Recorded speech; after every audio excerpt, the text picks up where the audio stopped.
Angkatan bersenjata Rusia tak habis-habisnya menyerang Parit yang juga merupakan titik pertahanan militan Ukraina.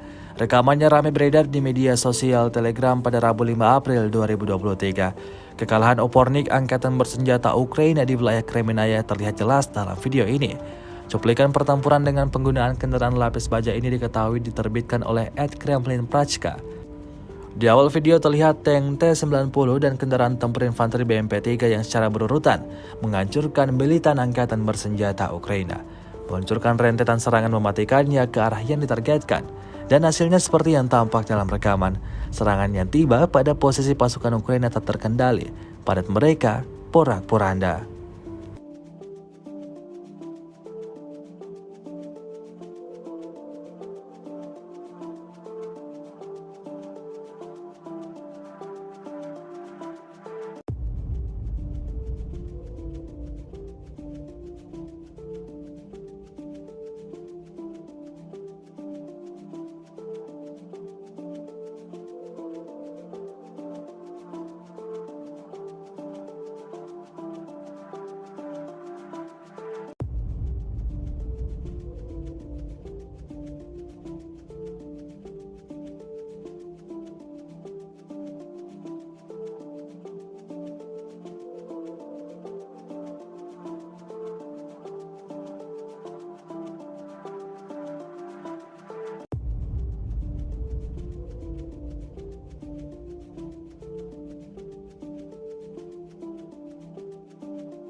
Terima kasih sudah nonton. Jangan lupa like, subscribe, dan share ya.